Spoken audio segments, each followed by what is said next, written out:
이런 부분이 좀 차별화되었었던 것 같습니다. 이 친구는 8차 합격으로 전화로 합격을 받았어요. 그래서 이 친구가 입학 등록 마감 1시간 전에 전화를 받아서 원래 대학을 못 갈 줄 알았는데 안녕하세요, 연세대 혜링쌤입니다. 이번 영상에서는 희망 전공을 갑자기 틀어서 성균관대 글로벌 경영이나 글로벌 경제학과에 지원해서 합격한 학생 소개해드리도록 하겠습니다. 저는 스카이대학을 지원하는 학생들을 주로 많이 보고 있는데요. 근 4, 5년간 성대에 대한 선호도가 정말 커진 것을 볼 수 있었어요. 보통 서영고에 지원하는 학생이 하향 카드로 성대를 지원하게 되는데요. 보통 글로벌 경영이나 글로벌 경제 쪽으로 지원하는 학생들을 많이 만나게 됩니다. 그럼 학생들이 다 경영이나 경제 쪽으로 진로를 맞추고 생기부를 만들어줬냐 하면 꼭 그렇진 않아요. 예를 들어서 오늘 소개해드릴 작년 유디 합격 학생의 경우에는 3학년 1학기 때만 경영으로 조금 전공적 합성을 맞춰줬어도 합격을 했어요. 이 학생은 국제고 학생이었고요. 내신은 3등급 후반대였고요. 그리고 하향선을 그리는 내신을 가지고 있었습니다. 1, 2학년 때는 국제학으로 전공을 맞춰주다가 3학년 1학기 때 접점을 경영과 찾기 위해 노력했는데요.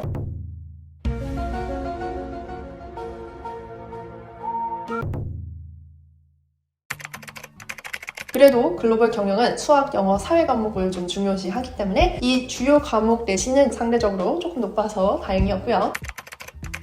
의경에 맞는 스토리를 짜기 위해서 어떻게 노력했냐면요. 3학년 사회통계학 과목 세특에서 통계 자료를 통해서 살펴보는 대한민국의 경제 성장률 변화 추이와 관련 법률 분석을 주제로 삼았어요. 그러면 자신이 전공적 합성으로 쌓아왔던 국제법에 대해서도 전공적 합성을 맞출 수 있고 또 경제 성장에서도 경영이나 경제 쪽으로 맞춰줄 수 있었습니다. 그리고 여기서 그냥 끝나는 게 아니고 이 주제를 선택하고 주제를 선택한 계기와 탐구 과정 그리고 탐구 이후에 자기가 추가로 알고 싶은 내용 그리고 그걸 바탕으로 독서 활동까지 이렇게 구조가 잘 맞춰진 세특을 작성을 했어요. 이 친구는 세특에 항상 뭘 탐구해서 호기심이 생겼고 그로 인해 이 독서를 했고 뭘 깨달았다. 이 순서대로 계속 생기부를 만들어줬었거든요. 정말 좋은 생기부였습니다. 이 친구는 또 필요한 부분에서 질문도 되게 잘했어요. 통계 경시대회에서 흥미가 생겨서 담임 선생님께 이 문제에 대한 피드백을 요청을 했다는 것을 자소서에도 썼고요. 이 도움을 바탕으로 또 해답을 찾아가는 과정까지 심화학습을 한 부분 그리고 능동적으로 학습을 한 부분까지 자소서에 되게 잘 풀어내줬습니다. 1, 2학년 때 접점을 찾을 부분이 많지는 않은데 1학년 때 AP 미시 경제 수업 시간에 공부한 내용을 바탕으로 해서 접점을 찾아줬어요. 그래서 기업의 경영에 대해서 1학년 때 미시 경제를 통해서 관심을 갖게 되었고 또 학교에서 빅데이터와 경제에 대한 강의를 통해서 CSR에 대해서 접하게 되었다. 또 이를 통해서 ESG 경영에 대해서 알게 돼서 요즘 ESG 경영 되게 많이 넣거든요. 또 ESG의 투명 경영을 법과 연결 지었어요. 그래서 보통은 학생들이 ESG 경영이 뭔지 알아보고 현재 기업에서 ESG 경영을 할 수 있는 방법을 찾아봄 이런 식의 간단한 생기부를 많이 봤는데요. 물론 이 주제도 좋지만 사실 융합적으로 ESG 투명 경영 방법을 법제화하기 위해서 노력했던 것 이런 부분이 좀 차별화되었었던 것 같습니다. 그리고 제가 이전 영상에서 되게 여러 번 말씀드렸듯이 특히나 경영학과 같은 경우는 직접 활동을 해보는 것이 되게 중요했잖아요. 이 학생도 3학년 때 회계법인에 직접 메일로 자료를 요청을 했어요. 그래서 심플한 자료였지만 이 자료를 분석해서 재무제표 분석하고 원가 계산이 좀 부정확한 것이 아니었을까라는 비판점을 찾아냈어요. 이 정도는 그래도 고등학교 수준에서 막 심화로 활동한다면 할 수 있는 활동이거든요. 이 학생도 했었고요. 그래서 이 활동 하나만으로도 사실 전공 적합성을 되게 잘 맞춰줬고 다른 친구들과 차별화되었다고 생각합니다.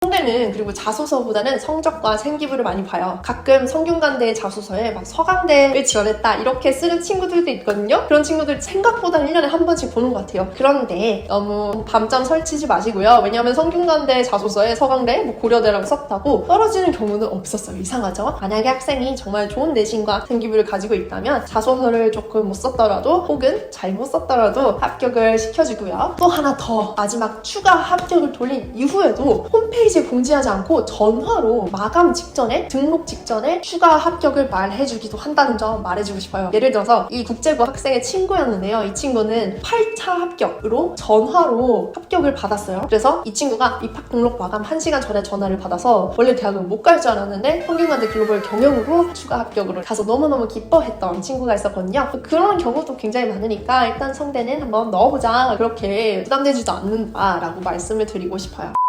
자, 그럼 오늘의 영상에서 포인트는 성균관대 같은 경우에는 글로벌 경영과 경제를 외고나 국제고시에서 많이 지원을 하는데 꼭 전공적 합성을 맞추지 않아도 3학년 1학기 때나 1학년 때 했던 작은 활동들을 이어줘서 조금만 만들어도 합격을 할 수 있다라고 말씀드리고 싶어요. 그리고 또 성균관대는 정말 추가 합격이 많이 돌기 때문에 그것 또한 노려볼 수 있다라고 말씀드리고 싶습니다. 자소서 많이 중요하진 않아요. 물론 스카이 대학을 목표로 한 친구들도 있고 성균관대를 목표로 한 친구들도 있겠지만 추합으로 성대를 합격해도 어쨌든 성대생이기 때문에 매우 좋습니다. 여러분들 모두 최선을 다해서 노력해서 수시 6관왕을 달성하시길 바랍니다. 감사합니다. 연재의 혜림쌤이었습니다.